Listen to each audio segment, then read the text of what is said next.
ये जो generic medicine जो हम कहते हैं, अभी ये अंग्रेजी का शब्द है, इसको हिंदी में कैसे समझाएं? मैं आपको बहुत सरल भाषा में बताता हूँ। हाँ। तो ये जेनेरिक नाम जो दवा का जो मूल सॉल्ट है, जो इसके अंदर जो दवा है उसका नाम है, केमिकल नाम, उसका केमिकल नाम है। अब जैसे और उदाहरण अगर सरल करके बताएं इसको, तो जैसे ये लड़की दुबली पतली सी नजर आती है, तो मैं अगर डॉक्टर हूं हाँ। तो मैं इसको ये कहूं 1 गिलास दूध सुबह 1 गिलास शाम को पिया कर। पर चिकित्सा के व्यवसाय में दुर्भाग्य से हमारे देश में ऐसा नहीं हो रहा। हम ये नहीं कहते कि आप भैंस का दूध लेके आइए, हम कहते हैं कि वो रामू की भैंस का दूध लेके आना। यही ब्रांडिंग है। ये जब उसकी दुकान पे जाती है, वो कहता है 500 रुपए लीटर है, लेना है कि नहीं लेना। तो जो 30 रुपए की चीज है वो 500 रुपए में मिलती है। तो अगर मैं डायबिटीज की दवा ले रहा हूं और अगर मैं ब्रांडेड दवा लेता हूं तो मुझे कितने की पड़ेगी? जैसे एक 117 रुपए में भी है, 117 रुपए में मिलती है। अब और अगर वही चीज हम उसके जेनेरिक मेडिसिन के नाम से लें तो वो कितने की बनती है?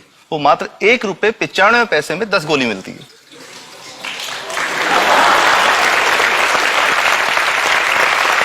और दोनों गोलियों में कोई फर्क नहीं है किसी किस्म का? 100% समान, क्योंकि इसकी उत्पादन लागत ही इतनी है। उसका manufacturing, packaging, transport, retail margin, जो उसके मार्जिन जो हैं, जो हमारे ज्यादा वो सब मिला करके उतने की ही पड़ती है।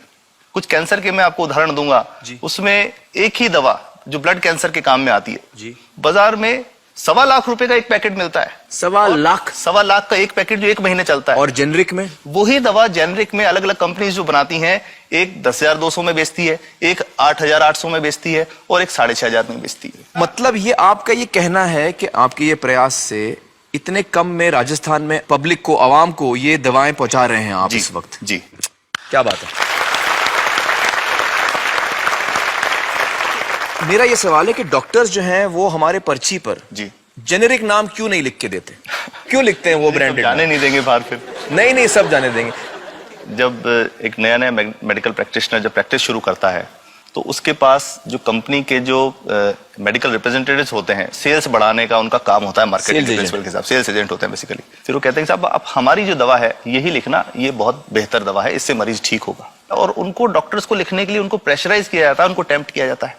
तो ये इसमें बहुत बड़ा कारण है जो दवा की कीमत को उसकी वास्तविक कीमत से 5, 10 गुना, 20 गुना तक बढ़ा देता है। एक बहुत बड़ा कारण है, क्योंकि हमारे पास जब हम टेंडर करते हैं तो बहुत सारे कंपनी वाले आते हैं, जो भारत की जो सबसे बेहतर कंपनियां, जिसके भी नाम वो रेपुटेड कंपनियां जिनके नाम आप ले सकते हैं, वो सभी हमें वो उसको जो 70 रुपए की है उसको 2 रुपए में, 5 रुपए में दे रही है। 30 रुपए की दवा 2 रुपए में दे रही है। इतना ज्यादा फर्क तो कंपनी तो दे सकती है और देना चाहती है, और हमें देती भी है इतनी कम दामों में, हमें दे ही रही है ना, ये संभव तो है। अच्छा, मैं आपको बताऊंगा कि भारत से हम लगभग 45,000 करोड़ रुपए की जेनरिक दवाइयां प्रतिवर्ष विदेशों को निर्यात करते हैं। आप भेजते हैं दुनिया भर में जेनरिक, ये जो सस्ती दवाएं हैं आप विश्व भर में भेजते हैं, और हमारे लोगों को नहीं मिल रही। हमारे देश में महंगी है, हमारे देश में महंगी है। और अगर ऐसा है तो हमें कोई ईस्ट इंडिया कंपनी की जरूरत नहीं, हम वापस उसी दिशा में जा रहे हैं। आपने जब ये शुरू किया तो आपको कोई रेजिस्टेंस फेस करना पड़ा राजस्थान में?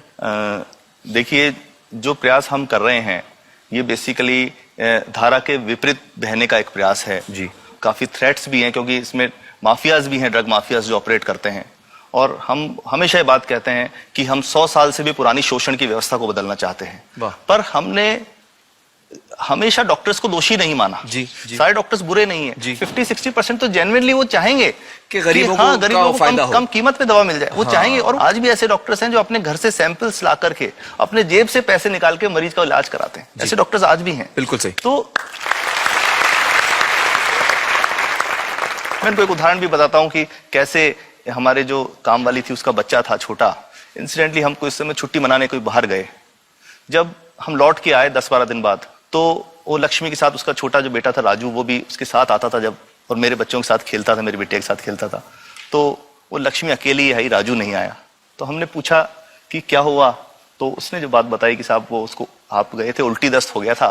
उल्टी दस्त की बीमारी के लिए वो जब दवा लेने गई तो केमिस्ट ने उसको कहा कि इसके तो 400 रुपए लगेंगे। तो उसने कहा साहब मैंने खूब मांगा, मेरे पास 400 रुपए मुझे नहीं थे, और मेरा बच्चा रात को ही उसको दस्त आते रहे, वो खत्म हो गया।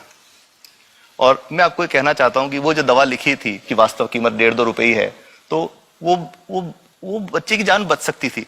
65 वर्ष के बाद भी अगर कोई बच्चा उल्टी दस्त से मर जाए तो मैं नहीं समझता इससे शर्मनाक बात कोई हम लोगों के लिए हो सकती है। और सबसे बड़ी बात कि इसे आसानी से बदला जा सकता है। हमें सबको एक समन्वित, एक संगठित प्रयास करने की जरूरत है। ये तो कुछ भी नहीं है, कोई नई फैक्ट्री खोलनी नहीं, कोई नई दवा नहीं बनानी, ये सब जो गलत चल रहा है इसको रोकना ही तो है। तो दोस्तों, डॉक्टर समित की बातों से हमें यह पता चला है कि दवाइयों का जो कॉस्ट होता है, जो उनको बनाने का खर्च होता है, वो बहुत ही कम होता है और हमें इन कम दामों में ये दवाइयां मिल सकती हैं अगर हमारी राज्य सरकार जेनेरिक मेडिसिन की दुकानें खोले, जैसे राजस्थान सरकार ने किया है और जिसके लिए हम उन्हें सलाम करते हैं।